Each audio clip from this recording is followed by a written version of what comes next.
Il y a deux choses fondamentales qu'on va avoir dans l'IA et qui ne sont pas encore là. C'est le véritable assistant personnel. Et donc, quand on aura ce qu'on appelle l'assistant digital personnalisé et qui sera capable de vous conseiller non seulement vos repas, mais aussi peut-être le choix de votre petite amie, voyez-vous, là, ça va aller très très loin. Aujourd'hui, moi, dans un cabinet comme le mien, où on est une grosse vingtaine, mon interrogation, c'est de faire en sorte qu'il n'y ait personne qui soit laissé au bord de la route.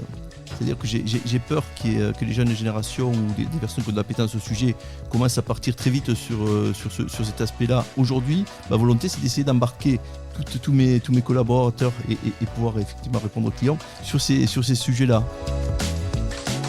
D'abord, la façon la plus facile de gagner sa vie aujourd'hui, ça va vous surprendre, mais c'est d'être un barbare.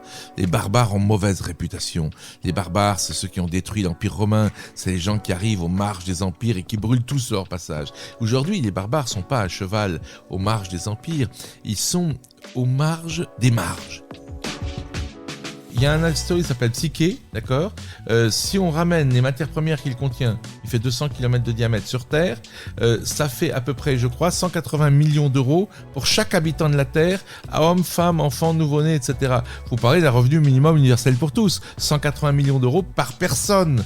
Alors évidemment, si on ramène cet astéroïde sur Terre, l'or, les métaux, le zinc ne vaut plus rien. Et c'est justement ça, le futur fantastique que j'annonce, c'est que les matières premières vaudront plus rien, l'énergie vaudra plus rien, la production vaudra plus rien parce qu'il y aura les robots qui le feront. Donc évidemment à terme on va vers un monde vachement meilleur où on vivra 100 fois mieux qu'aujourd'hui. Malheureusement ce monde vachement meilleur, on va vachement baver pour y arriver et je suis désolé.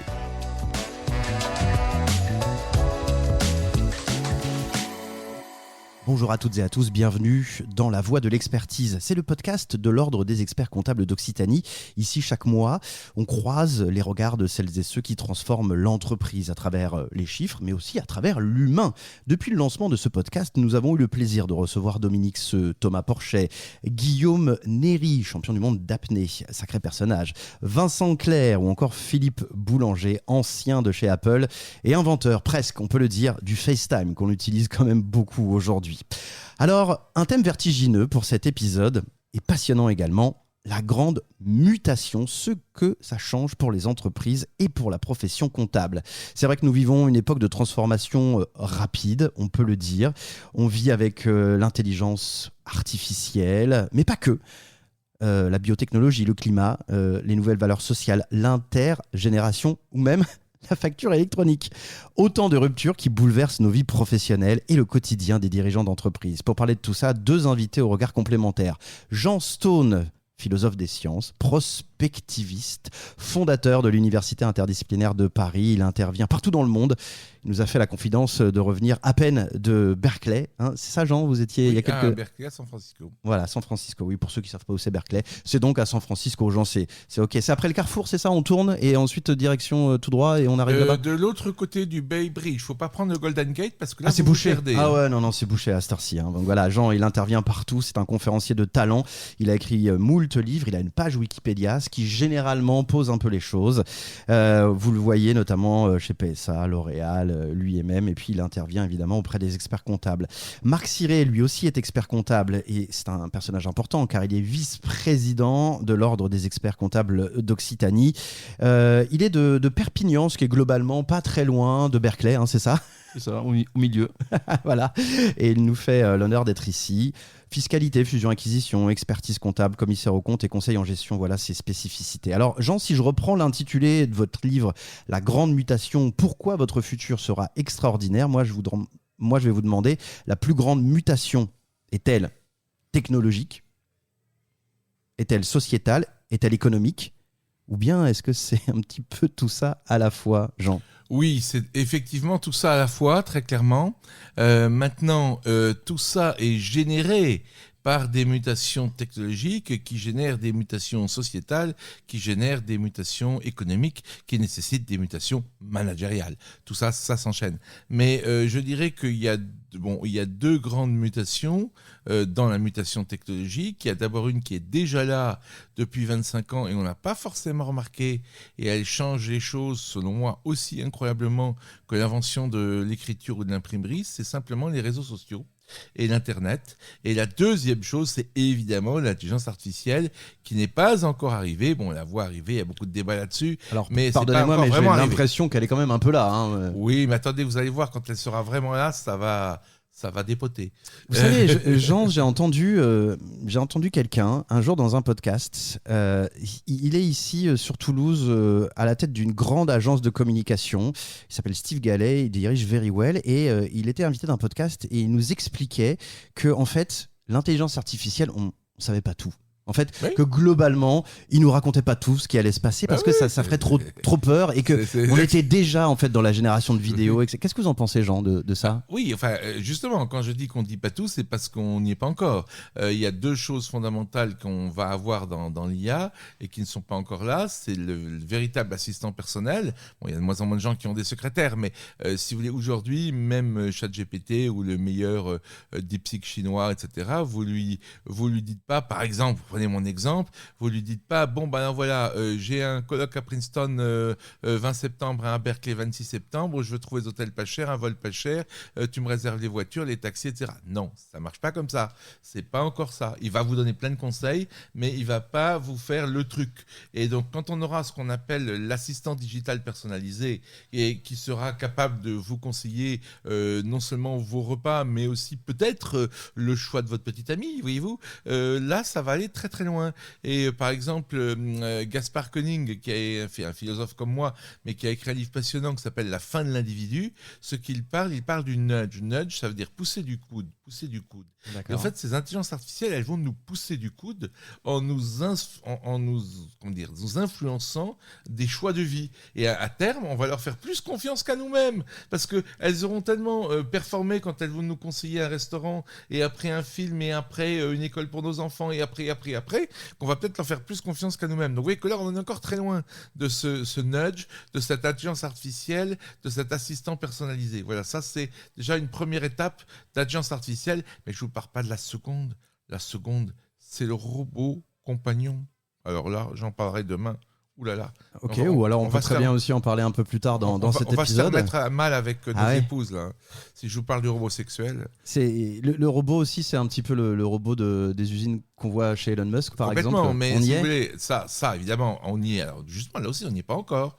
On y est, enfin, lui, il le présente comme étant quelque chose qui va arriver demain. Ça va venir. Mais si vous voulez, le robot, pour l'instant, il fait des tâches simples, il arrive à faire des trucs intéressants. Mais voilà, le jour où on aura un robot humanoïde parfaitement capable, j'en parlerai demain, bien sûr, de tenir une discussion, ce qu'on appelle passer un test de Turing, de passer une discussion avec nous, si vous voulez, et en plus, qu'il y aura des beaux seins en silicone et des grands cheveux blonds. Ça existe déjà pour $25 000. Vous pouvez déjà acheter ça. Mais bon, à mon avis, il n'est pas encore très conversationnel. C'est marrant parce que c'est la première fois que j'entends ça en fait dans la bouche de quelqu'un qui parle du futur et du robot. C'est la première fois que j'entends. Ce sera aussi un robot avec des attributs sexuels. Vous n'avez pas peur de le dire, et je trouve que c'est assez. C'est-à-dire, je sais marquant. pas, vous voulez que je vous parle de l'avenir ou on parle de la pêche et la chasse. Moi, je veux bien, hein. Mais bon, on parle de l'avenir. Alors, je vous signale quand même que David Levy, c'est surprenant, je veux dire, je m'attendais pas à ça. David Levy, qui est un des, moi, c'est pas forcément mon trip. Simplement, je vous mets en garde sur ce qui va arriver. David Levy, par exemple, a écrit un bouquin qui s'appelle Mariage et sexe avec les intelligences artificielles, et qui explique que, d'après lui, c'est son pronostic, pas le mien, avant 2050, l'État du Massachusetts va autoriser le mariage homme-robot.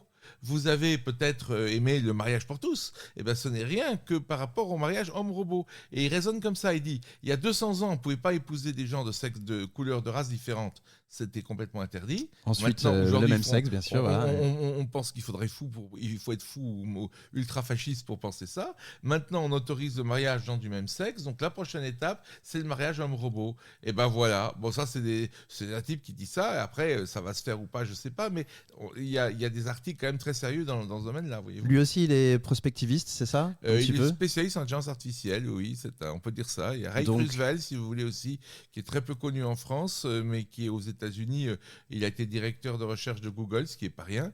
Et Ray Kurzweil annonce pour pas très longtemps ce qu'il appelle la singularité, et il dit que le jour de la singularité, l'homme comprendra autant ce qui se passe dans le monde qu'une fourmi comprend aujourd'hui ce qui se passe. Voyez-vous, c'est-à-dire qu'on sera tellement dépassé par l'IA que c'est un petit peu vertigineux. Bah oui, Jean, c'est vertigineux, mais alors attention, là je vous donne des gens très sérieux, je n'y crois pas forcément, je pense que l'IA a quand même des limites, mais on va quand même vers des trucs assez incroyables et qui sont bluffants. C'est pour ça que je dis qu'on n'est pas encore arrivé dans cette révolution de l'IA, mais il faut quand même s'y préparer un peu. Donc la mutation, elle est effectivement très largement technologique au début, avant d'arriver sur la société et sociétale aussi, et l'économie. Vous dites par exemple que techniquement, on sait de mieux en mieux comment faire les choses, mais il y a une crise de sens. Et alors là, avec ce que vous racontez, et ce qui nous pend au nez, si je peux dire, le sens disparaît totalement. Oui, il y a une crise de sens, et c'est pour ça qu'on voit aussi un retour au religieux, à la spiritualité. Il y a plusieurs types de retours. Il y a le retour fondamentaliste, bête et méchant, et il y a un retour pour une spiritualité de type tolérante et ouverte. Évidemment, c'est ce que je préconise moi, mais tout le monde n'est pas malheureusement dans ce trip-là. Et je pense aussi, il y a des changements énormes. Par exemple, je vais être provocant, puisqu'on est là.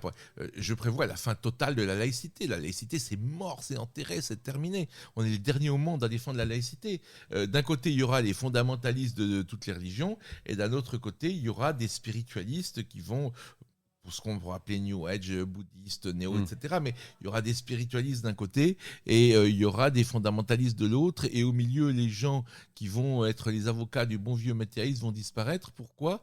Parce que les gens auront besoin de sens. Et pourquoi ils auront besoin de sens ? À cause, entre autres, de la solitude que donnent les réseaux sociaux. Je n'ai pas encore expliqué pourquoi les réseaux sociaux sont une étape si importante de l'histoire humaine. On a l'impression que c'est rien du tout. Mais les réseaux sociaux changent complètement notre problématique, changent complètement nos rapports humains, changent complètement notre rapport au cercle d'amitié, en fait, finalement. C'est cette grande théorie de se dire qu'on avait beaucoup d'amis, qu'on pouvait y consacrer du temps avant et que, en fait, on n'a plus et donc, de temps. Si vous voulez, il y a un type qui s'appelle Jaron Lasnier, qui est quand même un des fondateurs de la Silicon Valley, donc c'est pas rien.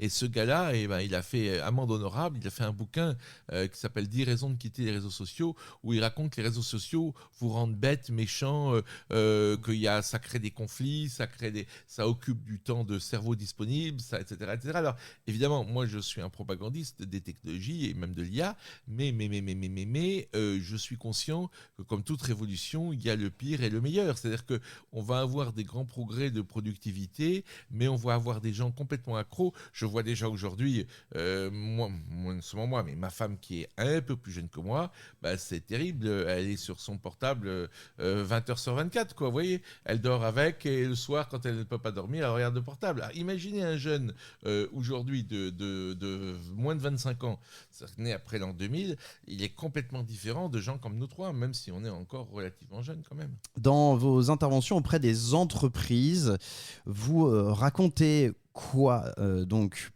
Bon, vous leur racontez peut-être ça. Non, je leur donne des stratégies pour s'en sortir quand même. Alors oui, parce qu'on va pas laisser, pas noir. On va pas dire aux gens, écoutez les gars, voilà, il y a un truc qui arrive, il y a un tsunami qui arrive, c'est vrai, il y a un tsunami qui arrive, ça va tous vous emporter les mecs, et bon voilà, non, je suis pas un consultant comme ça, parce que je trouve que c'est un peu trop facile. Donc en fait, j'ai 7 stratégies dans mon livre La Grande Mutation, j'ai 7 stratégies pour réussir dans le monde complexe, et je dis pas que vous allez réussir si vous les appliquez, mais vous avez plus de chances de réussir si vous les appliquez que si vous les appliquez pas. On va pas donner les 7 ici non, parce que on a non, il faut que le livre soit acheté évidemment, c'est quand même aussi important pour Jean Stone et pour l'économie de la librairie. Okay. Donc la principale, donc parmi les 7, qu'est-ce que doit faire aujourd'hui l'entrepreneur ou l'entreprise ? D'abord, la façon la plus facile de gagner sa vie aujourd'hui, ça va vous surprendre, mais c'est d'être un barbare. Les barbares ont mauvaise réputation.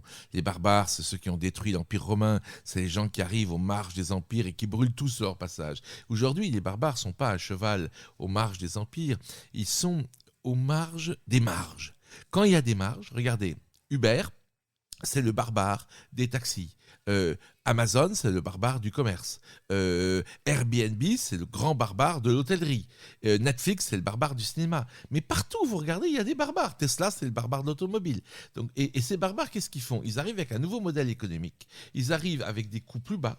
Et là où il y a des marges, des rentes de situation, on va dire, vous voyez, ils cassent tout. Par exemple... Enfin, ils ont, pardon, mais ils ont eu Shaw, Netflix récemment, Oui. Uber, et je crois toujours pas encore dans le bénéfice, hein, c'est encore compliqué. Oui, on et attend. Airbnb, il y a beaucoup d'attaques contre Airbnb. Ouais. Mais si vous voulez, c'est ça le problème des barbares. C'est un peu comme l'eau. Si vous mettez une digue, par exemple, contre un barbare quelque part, ben, il va la contourner. Par exemple, vous interdisez Airbnb à Paris, oui, mais ils vont aller à Barcelone. Vous interdisez à Barcelone, ok, d'accord, ils vont aller à New York. Vous voulez prendre des mesures contre à New York, ok, très bien, ils vont aller à l'île Maurice, vous voyez. Donc c'est pas facile de contrer un barbare. Et regardez Elon Musk. Elon Musk, pour moi, j'ai le barbare en chef. Tiens, comme Ça, prospectiviste, je pense que c'est clair. je suis très fier parce que je l'ai annoncé en 2010. J'ai des PowerPoint qui le prouvent. Je suis expert dans des clubs de patrons, vous savez. Et donc, j'interviens pour des clubs de patrons comme ça. J'ai fait des centaines d'interventions dans les clubs de patrons. Je crois que c'est 250 dans ma vie, ce qui est pas mal, peut-être même plus. Je crois au moins 250. Et donc, en 2010, je disais, voilà, le nouveau Steve Jobs, hein, on parlait de Steve Jobs tout à l'heure. J'ai annoncé, le nouveau Steve Jobs s'appelle Elon Musk. Et je vous jure que dans les centaines de chefs d'entreprise qui m'écoutaient, pas un n'avait entendu ce nom-là, mais pas un, zéro. Les gens me regardaient en disant, bon, mais c'est quoi ce gars? Il nous parle d'un Elon Musk. Mais j'avais choisi une photo de lui où il n'avait pas l'air pas réveillé exprès, pour que les gens ne me croient pas. Parce que comme ça, ils diront, au moins, ils se souviendront de John Stone 10 ans plus tard, quand ils verront qu'Elon Musk est l'homme le plus riche du monde. Et pourquoi je pouvais dire que ça allait être l'homme le plus riche du monde? Et pourquoi Parce que c'est un barbare. Ouais, parce qu'il a attaqué en barbare d'abord les systèmes de paiement, PayPal. Regardez PayPal. Ouais, c'est vrai. C'est Visa Card, Mastercard qui aurait dû inventer ça. Mais le drame, c'est que quand vous êtes, et c'est là où c'est important pour l'expert comptable, quand vous êtes Accor, vous ne pouvez pas inventer Airbnb. Quand vous êtes G7, vous ne pouvez pas inventer Uber. Et quand vous êtes Hollywood, vous ne pouvez pas inventer Netflix. Vous comprenez? Un barbare, c'est autre chose. Donc lui, il a fait PayPal. Et après PayPal, qu'est-ce qu'il a fait? Il a attaqué en barbare l'industrie du spatial avec SpaceX. Il a attaqué en barbare l'industrie automobile avec Tesla. C'est le barbare en chef. Et c'est pour ça que c'est lui l'homme le plus riche du monde. C'est aussi simple. Marc Ciré, bonjour. Alors Marc, vous êtes en première ligne avec les dirigeants et là on vient de prendre effectivement le flow de John Stone et c'était à la fois dynamique, passionnant, perturbant, on s'est fait un peu renverser. Vous, quand on évoque le mot grande mutation, est-ce que c'est quelque chose que vous avez senti, ne serait-ce que depuis le début de votre carrière? Et peut-être que c'est beaucoup moins macro que ce dont parle Jean, mais est-ce que vous, il y a quand même de la grande mutation dans votre métier, dans votre écosystème? Effectivement, d'avoir écouté tout le discours et de Jean, on s'aperçoit que réellement on est au début de l'histoire. Et effectivement, ce que j'ai prévu de vous parler, finalement, ce sont que les prémices de ce qu'on voit de l'intelligence artificielle et de tout ce qui va arriver derrière. Donc nous, on est sur des métiers qui, pendant, je dirais, un certain temps, avaient une certaine stabilité. Les métiers du service étaient des métiers quand même qui étaient plus épargnés que d'autres secteurs d'activité. Et là, on voit l'intelligence artificielle qui arrive, qui va bousculer notre système de production. Après, j'ai entendu la notion de sens qui a été abordée par rapport à l'intelligence artificielle. Je pense qu'on a toujours une place, nous, tant qu'on donne du sens aux chiffres des entreprises et qu'on accompagne le chef d'entreprise. Donc ça veut dire qu'il faut qu'on réinvente notre modèle économique et qu'on ne perde pas le sens et le contact. Mais par contre, quand même, si on ferme les yeux un petit peu et qu'on revient en arrière par rapport à votre début de parcours, de carrière, il y a eu des mutations. On a eu des outils, il y a des logiciels comme Silae, Payfit, enfin voilà, ça a été assez révolutionnaire. On parlera de la facture électronique, vous inquiétez pas, je la garde sous le coude. Mais il y a déjà eu des choses qui ont bouleversé tout ça. Est-ce que quand on se remémore un petit peu, Marc Ciré, les débuts de votre métier, de votre cabinet, vous pourrez me dire, ah mais c'est quand même fou. Avant on faisait comme ça, maintenant c'est tout à fait terminé. Moi, je donne souvent l'exemple qu'il y a quelques années, au début de ma carrière, les déclarations de TVA, par exemple, étaient papier. Et donc, ça obligeait la personne, le client, à venir au cabinet avec son document papier. Il amenait son papier. Donc, ça faisait un contact humain avec la personne. Et on profitait de ce temps d'échange pour aborder d'autres points. Et 2 jours après, il venait récupérer sa déclaration de TVA. Et donc ça faisait un second point d'échange. Et ça, c'était tous les mois. Donc on avait une récurrence quelque part réglementaire. Fallait pas perdre le papier. Hein. Avec le client, il fallait pas perdre le papier. Incroyable. Et donc on se retrouve 25 ans après, ça a complètement disparu, ce système-là complètement archaïque. Et tout l'intérêt, c'est de garder cette proximité. Parce qu'aujourd'hui, avec les outils, on peut très bien passer une année sans voir la personne. Moi, je vois quand même une mutation dans votre métier. Peut-être c'est un petit peu tabou, pardon de le dire, mais il y a cette digitalisation, par exemple, du métier, des plateformes qui, je sais pas, Jean, si ça vous parle un petit peu, ça, mais on est aussi plus nécessairement obligé d'avoir un cabinet d'experts comptables, mais on peut l'avoir en ligne. Notre expert comptable. Donc, il est vaporeux, on ne sait pas forcément qui c'est. On passe par un SaaS, donc par une entreprise qui gère notre comptabilité. Ça, c'est quand même une mutation.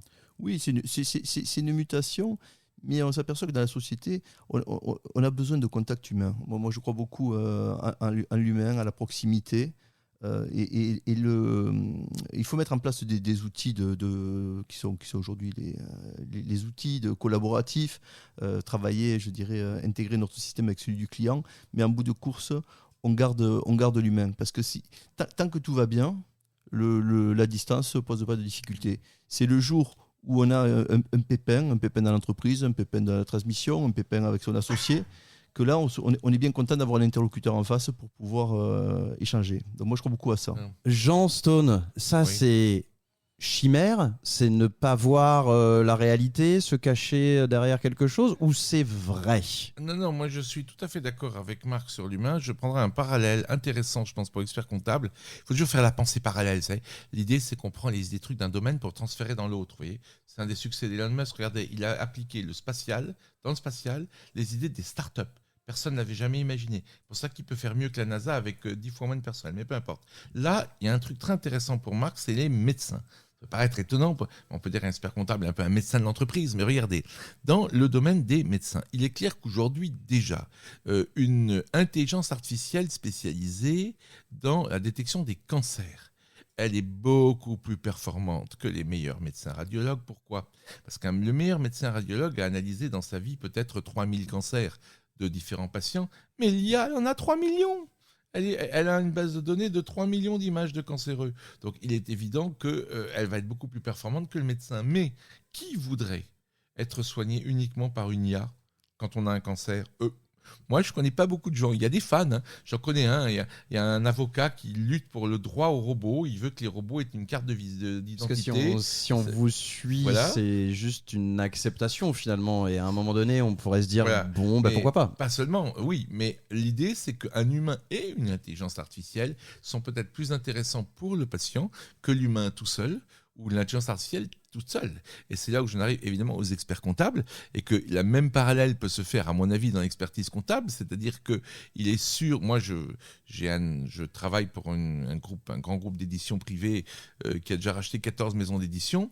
Le patron, un homme âgé qui n'utilise pas une nouvelle technologie tous les jours, loin de là, était stupéfait parce qu'il est allé sur ChatGPT, il a dit je veux acheter les éditions machin, qu'est-ce que vous en pensez ?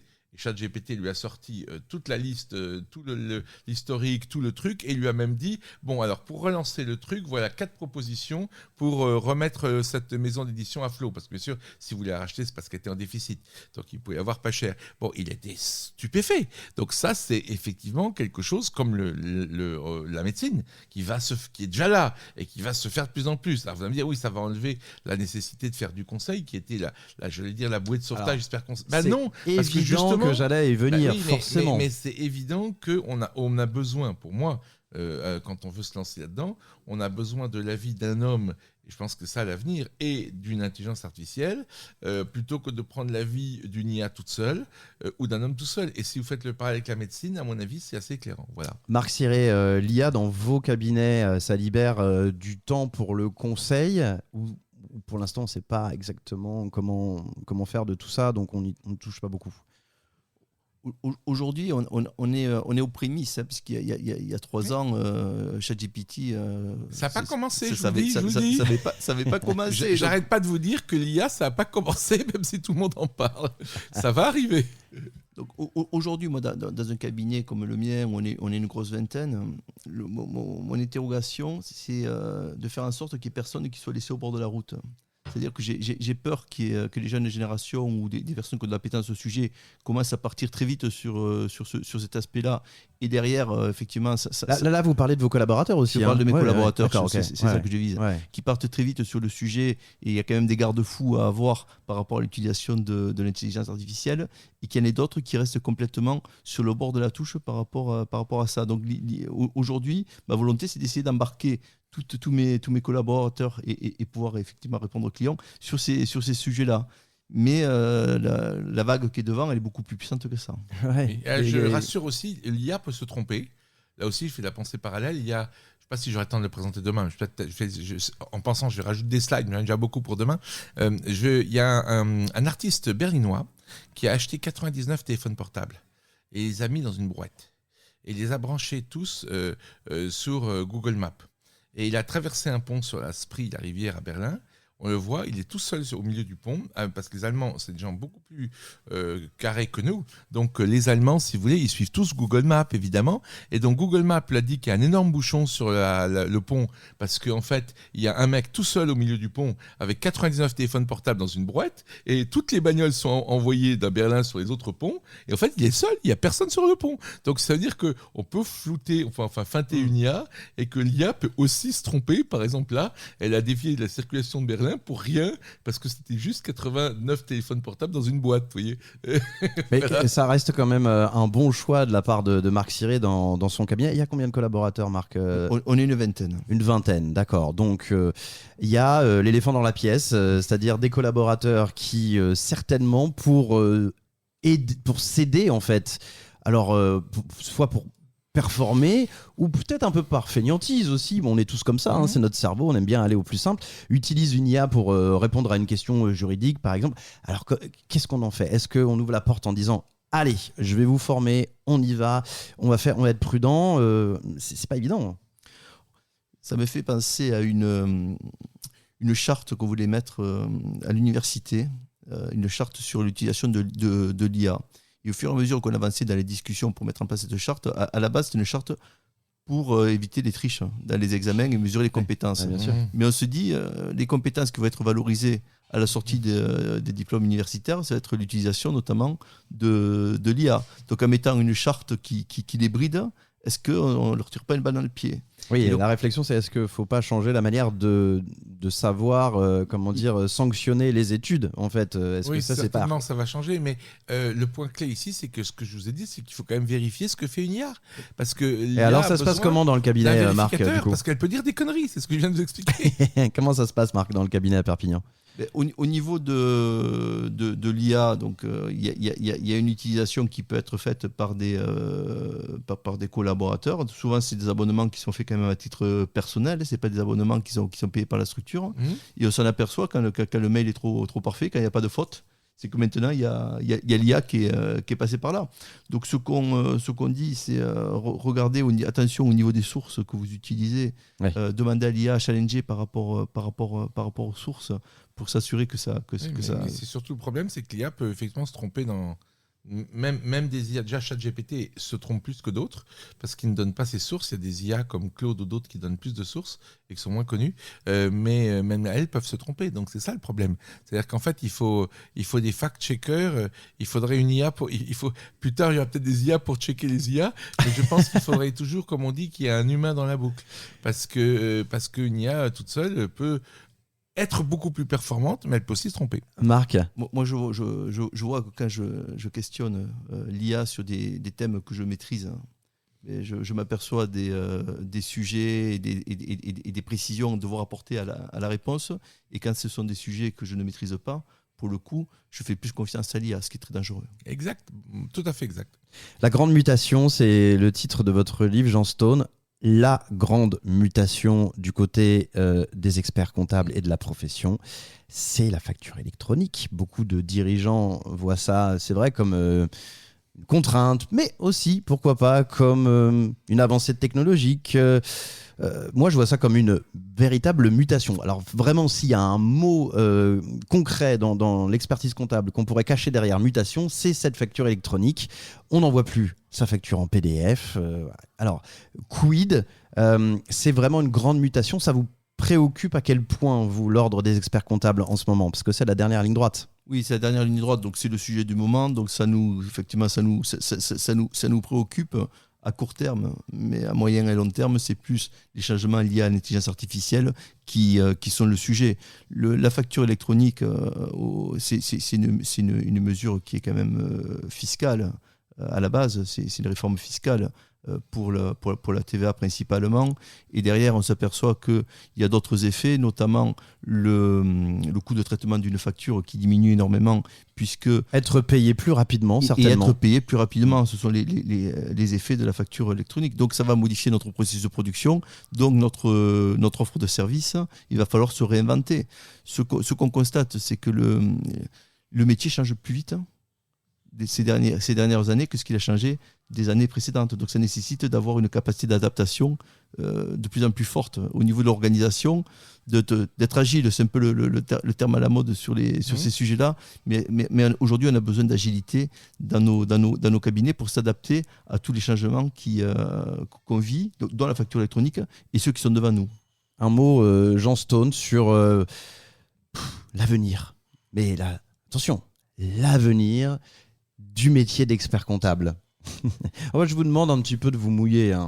Ben moi, ça fait longtemps d'abord que j'ai dit, c'était bien avant l'IA, ça fait longtemps que j'ai dit effectivement que le service classique de l'expert comptable, ça ils le savent, aujourd'hui c'est devenu hyper banal, que le service classique de l'expert comptable n'a plus aucune valeur ajoutée parce que ce sont des logiciels qui vont le faire pour nous, et qu'aujourd'hui par exemple pour des petites choses, par exemple pour la gestion d'un parc de studios comme ça, on peut aller sur le cloud et choisir un expert comptable électronique qui va coûter 5 fois moins cher que l'expert comptable. Voilà. Oui, pour de la gestion de LNMP par exemple. Ouais, exactement, voilà. C'est ça. Donc des choses comme ça.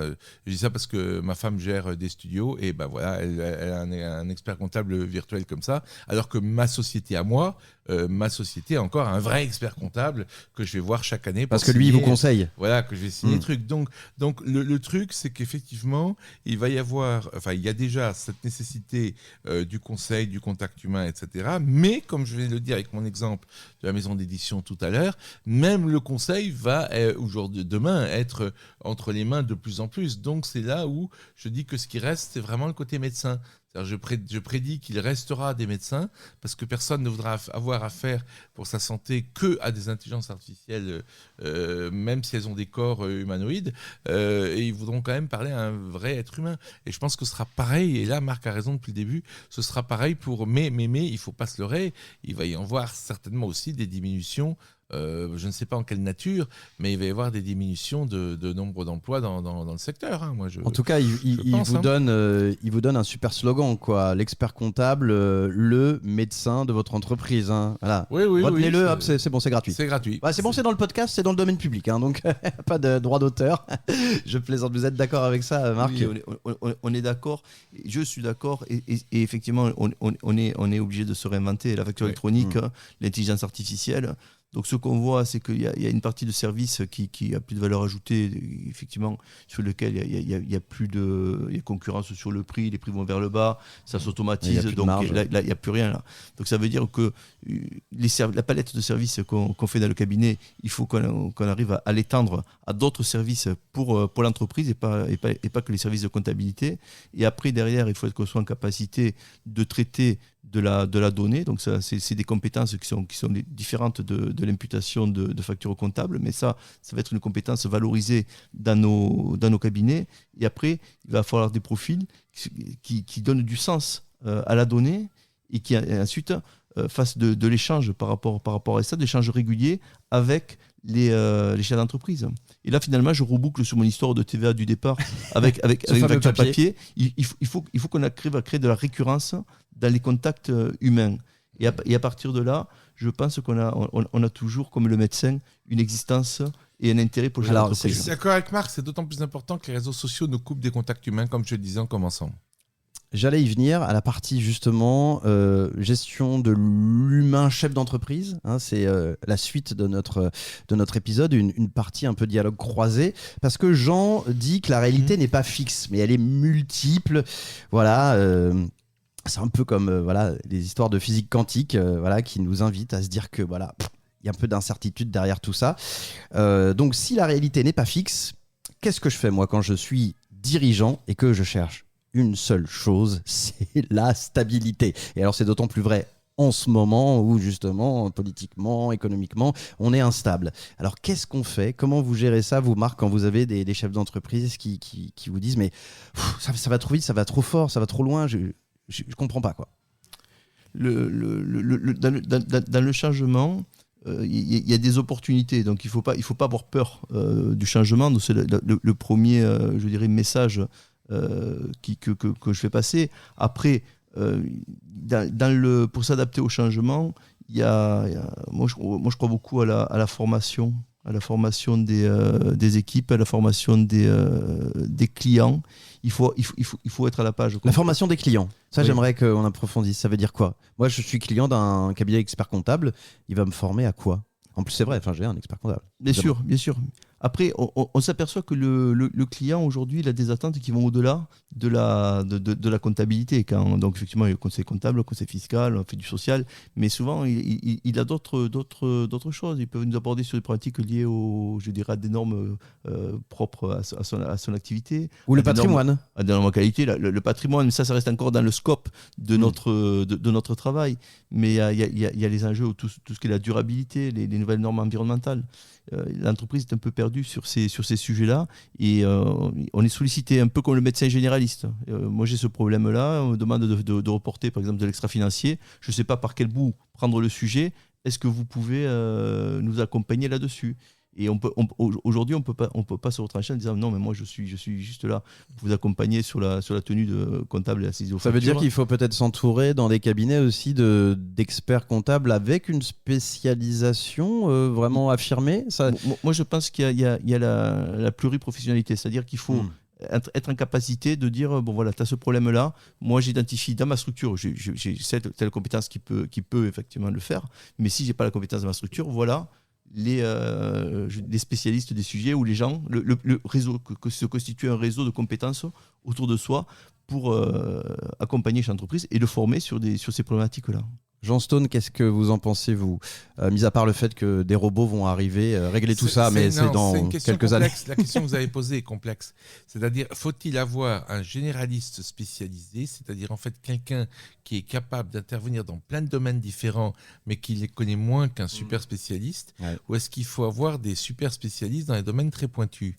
C'est une vraie question. Ça dépend des métiers et peut-être des modèles aussi pour un cabinet d'expertise comptable. Alors évidemment, l'idéal est peut-être d'avoir un peu des deux. Il faudrait sans doute identifier, je ne suis pas un spécialiste du tout d'expertise comptable, mais identifier des domaines où il y a suffisamment de clients pour que vous avez une bonne raison d'embaucher quelqu'un de très pointu, je dis n'importe quoi, par exemple, justement dans le non financier, dans je dis n'importe quoi, l'adaptation aux normes environnementales, voilà, vous avez quelqu'un de très pointu là-dessus, et puis le reste de vos collaborateurs ou la plupart, vous avez 2 ou 3 personnes très pointues dans 3 domaines complètement différents, et puis le reste de vos collaborateurs sont au contraire formés, vous avez parlé de formation tout à l'heure, ils sont formés à être capables d'intervenir dans des domaines très différents. Et ça, si vous voulez, moi, ma quête personnelle, aujourd'hui, alors c'est curieux parce que moi, aujourd'hui, je me fais pas critiquer, mais il y a ce qu'on appelle, vous savez, les toutologues de plateau, les gens sur les plateaux qui sont au début médecins et après qui partent de la guerre en Ukraine. Vous voyez, dans ça, on dit, il y a des critiques là-dessus. Mais moi, c'est vrai qu'il y a des gens qui parlent en dehors de leur champ d'expertise de plus en plus parce qu'on a l'impression qu'on est tous informés avec l'Internet. Oui, après c'est souvent des sociologues aussi, voilà. Comme ça. Et moi justement, ma quête, si vous voulez, alors c'était d'être à la fois connaître mieux la physique quantique qu'un biologiste, mais beaucoup moins qu'un physicien quantique, connaître mieux la biologie qu'un mathématicien, connaître mieux les mathématiques qu'un sociologue, etc., etc., etc. Et je peux décliner ça dans 10-15 domaines différents. C'était toute ma quête. Et donc aujourd'hui, ma quête, cette quête donc d'interdisciplinarité. C'est pour ça que j'ai créé une université interdisciplinaire à Paris. Cette quête d'interdisciplinarité se heurte aussi au fait qu'on vous dit « Ah ouais, mais vous êtes toutologue, vous, alors du coup... » Mais oui et non, parce qu'il faut des toutologues, il faut des gens, comme je dis, qui soient avec des visions globales, capables de faire des liens entre beaucoup de domaines différents, comme celui que j'ai fait modestement entre la médecine et l'expertise comptable tout à l'heure. Mais il y a justement peut-être certains domaines où des gens très pointus, des compétences vont pas être informatisées et mettre en intelligence artificielle tout de suite. Et donc voilà peut-être un mix des deux pour un cabinet d'expertise comptable. Ça pourrait exister. Par exemple, je vous pose la question de Marc Ciré, par exemple, un cabinet d'expertise comptable qui se dit, moi, au lieu de prendre le tout à chacun qui a besoin de comptabilité, je ne prends que du BTP, parce que comme ça, en fait, je me spécialise en RSE, j'apporte des conseils en normes environnementales. Est-ce que ça commence à arriver, ce genre de choses, ou pour l'instant, c'est encore... Oui, on le rencontre déjà. Après, tout dépend le mode d'exercice dans lequel vous êtes et surtout le bassin économique. C'est-à-dire, moi je fais une analogie avec une niche de marché. Vous, ça serait la plage, quoi. J'exerce sur Perpignan. Si je veux me spécialiser sur le cinéma, j'y arrive pas. Donc, ça m'oblige à étendre mon. Mais pourquoi pas sur le tourisme, finalement? Oui, mais sur le tourisme, il y a des structures qui sont effectivement spécialisées, par exemple, sur l'hôtellerie de plein air et avec toutes les problématiques qui peuvent accompagner ça derrière. Alors, c'était pas mon conseil. Mon conseil, c'est de pas spécialiser, parce que je pense que la spécialisation pour une société mène à la mort. Elle mène à la mort parce que nous sommes dans un marché extrêmement complexe et les marchés de niche sont de moins en moins tenables. Non, pour bien comprendre ma pensée, c'était de dire qu'un cabinet d'expertise comptable doit avoir des services sur 20 personnes, je vais dire n'importe quoi, 4 personnes très spécialisées et 16 personnes très généralistes qui sortent de leur domaine de compétences systématiquement, et 4 personnes très spécialisées dans 4 domaines de compétences totalement différents et qui sont prêts à répondre à des demandes venant d'entreprises complètement différentes, du BTP, du tourisme et du cinéma, pour reprendre l'exemple de Marc à l'instant. C'est ça mon conseil. Mon conseil, c'est surtout pas de faire que du BTP, du cinéma ou du tourisme, parce que je pense que ça mène à la mort. Mon conseil, c'est de dire... Heureusement que je vous ai écouté. Puisque Marc parle de 20 personnes, mon conseil serait d'identifier 4 domaines extrêmement pointus et importants pour la majorité ou une partie des clients de Marc, d'avoir 4 spécialistes dans ce domaine et au contraire de former à plus de généralité possible, justement au-delà des chiffres et de la comptabilité classique, les 16 autres collaborateurs. C'est ça mon conseil. Ouais, excusez-moi, mais je voulais non, c'est tout à fait bien en fait, Jean Stone, parce qu'effectivement, là, ceux qui nous écoutent doivent se dire, il n'avait rien compris, le présentateur. Mais au contraire, comme ça, on a bien saisi, sur 20, 16 généralistes, 4 spécialistes, avec chacun sa spécialité. Et là, écoutez, Marc, vous en avez 20 dans votre cabinet, donc vous avez compris ce qu'il faut faire. Pour compléter les propos de Jean sur les 16 généralistes, moi, je suis très attaché à ce qu'ils aient développé des compétences dans les relations humaines. Parce que souvent, dans la comptabilité, on nous associe à des techniciens, mais l'avenir, c'est les compétences humaines et savoir faire, je dirais, l'explication des données chiffrées de l'entreprise, le lien avec comprendre chaque entreprise, le laisser parler, l'écouter et avant de lui donner du conseil. On termine tous nos épisodes avec quelques questions. On termine tous nos épisodes avec quelques questions d'auditeurs, notamment Marie-Laure. Elle est chef d'entreprise à Toulouse. Elle nous dit, le futur extraordinaire, ok, mais comment convaincre les chefs d'entreprise en ce moment qu'il sera extraordinaire, alors que tous les signaux quand même nous annoncent des crises de dette, des problématiques de croissance, et qu'elle nous dit en fait on est débordé par le présent, alors comment se projeter sur le futur ? C'est simplement que malheureusement, on va vers un monde effectivement extraordinaire, mais on y va en zigzag. Je promets à la fois un monde extraordinaire à moyen terme c'est quelques décennies, mais je ne suis pas un bisounours. Je dis dans toutes mes conférences qu'il va y avoir beaucoup, même de la guerre, même des choses comme ça. Je le dis depuis longtemps aussi quand même. Là aussi, je ne me suis pas trop trompé, comme quand j'ai annoncé pour Elon Musk. Pourquoi ? Parce que quand on change de civilisation, quand on passe du monde agraire, après 2000 2500 ans de monde agraire au monde industriel. C'est une révolte incroyable. Vous avez la Révolution française, la Révolution russe, vous avez des millions de morts, etc. Donc là, ça va être pareil. C'est-à-dire qu'il va y avoir des millions d'emplois qui vont tomber. Il y a des gens dans la rue aujourd'hui... Merci Jean Stone, c'est très rassurant. Oui. Il y a des gens qui se révoltent dans la rue aujourd'hui. Nous sommes un jour où il y avait des révoltes à Toulouse. La police était bloquée. Je suis arrivé à pied bloqué les routes. Je suis arrivé à pied dans mon hôtel. Bon, voilà. Donc ça, effectivement. Donc je suis pas un bisounours. Maintenant, je vais vous dire en une minute, mais là, je peux pas vous démontrer, mais ça va être fou de... Mais en fait, tous les déclinologues se trompent. Demain, l'énergie sera gratuite. Toutes les entreprises qui ont des problèmes terribles de facture d'énergie peuvent se rassurer. L'énergie sera gratuite. La facture d'électricité, ce sera comme tirer la chasse d'eau. Personne se dit en tirant la chasse d'eau, j'ai perdu 2 centimes d'euros. Bon, la facture d'électricité ne vaudra plus rien. La santé, ça va être incroyable aussi. La progression dans la santé va être incroyable. Si vous voulez, c'est aussi dans plein d'autres domaines. Les matières premières, par exemple, tout le monde vous parle de crise, vous savez, de matières premières, etc. Mais c'est Tintin, ça. En fait, il y a beaucoup plus de matières premières que tout ce qu'on a besoin sur Terre, sauf qu'il faut aller chercher, tenez-vous bien, dans l'espace. Personne ne le dit, mais l'homme le plus riche... Si, il y a beaucoup de gens qui commencent à le dire. Mais vous savez, ce que je voulais dire, c'est que personne ne dit que l'homme le plus riche du monde, après Elon Musk, ce sera le gars qui mettra au point le space mining. Tous les gars comme Jeff Bezos et Elon Musk, pourquoi ils font toutes ces fusées qui retombent là? Pour aller chercher sur Mars ou sur ailleurs. C'est plus subtil que Mars, c'est dans les astéroïdes. Parce que Mars, pour repartir, ça coûte très cher.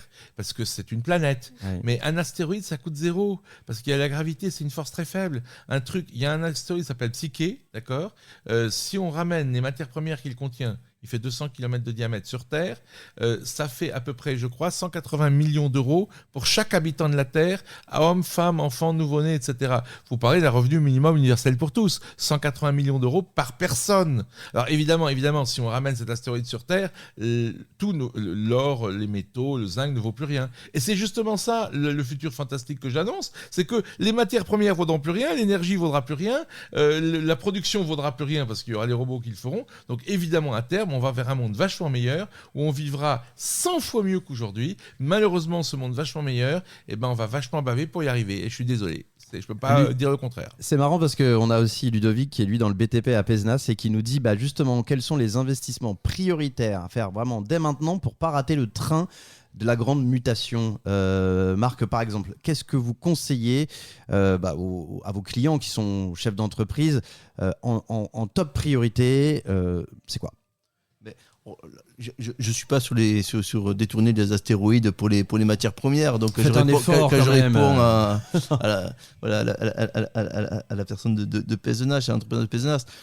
Moi, le conseil, aujourd'hui, c'est d'aller au-delà du métier de base et de pas louper au niveau des entreprises la digitalisation. Je pense que le sujet, il est là, et on fait en sorte d'accompagner ces artisans dans les changements qui vont intervenir en lien avec le digital. Je pense que sur les 3-4 années qui viennent, c'est ce type d'entreprise qui, je dirais, au niveau administratif, avait d'un côté ses bons de livraison, d'autre côté, il avait ses factures d'achat, il faisait ses factures dans un petit Vous avez déjà maison. vu des entreprises, par exemple, de l'industrie, vraiment l'industrie dure comme ça, qui a gagné en efficacité et donc en croissance, en se digitalisant notamment, voilà. Or, en tout cas, tous les coûts cachés de traitement, ça déjà ils ont été éliminés.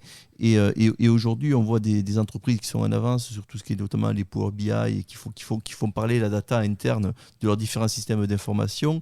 Et ils arrivent dans des délais excessivement rapides à avoir des données de pilotage très très fines.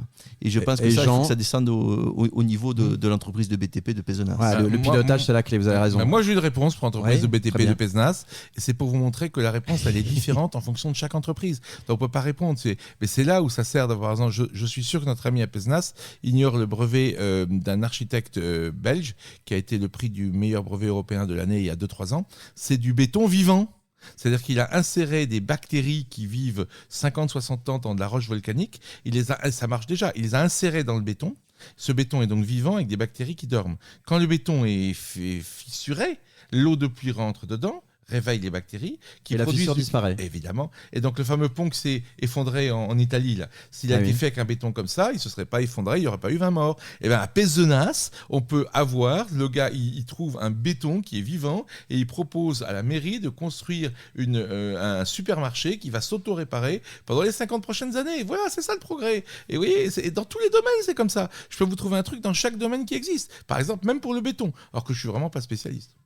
Bah écoutez, en tout cas, c'était à la fois passionnant, renversant, et moi j'ai trouvé plein de sourires cette discussion.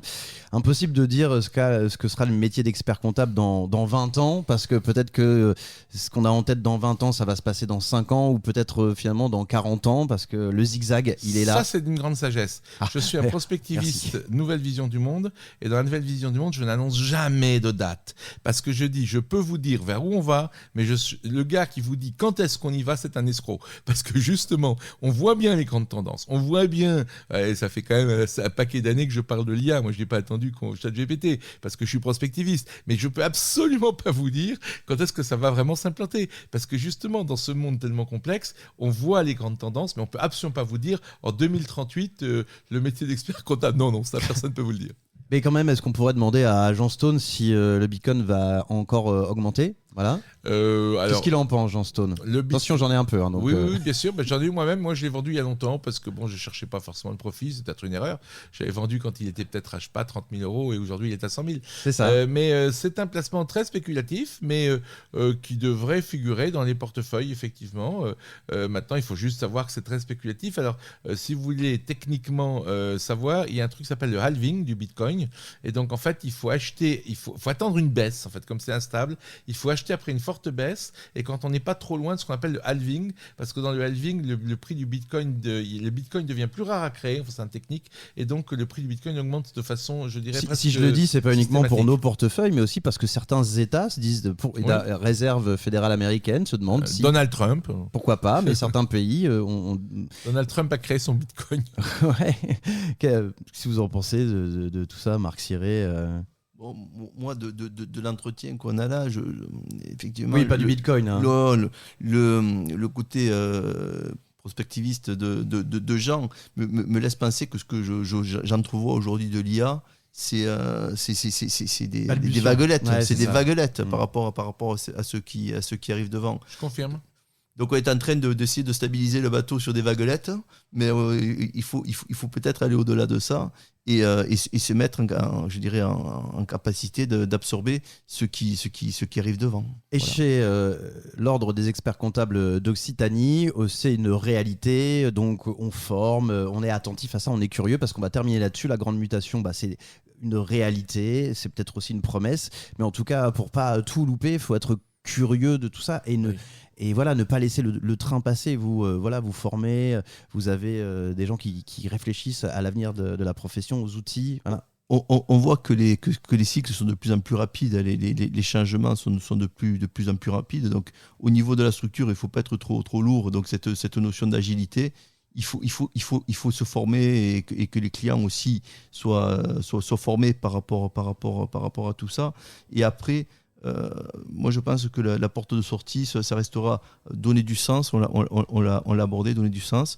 Oui. Être vigilant par rapport à l'IA, ce que j'ai retenu aussi de l'échange qu'on a eu, et placer l'humain au cœur de nos relations et relations d'affaires.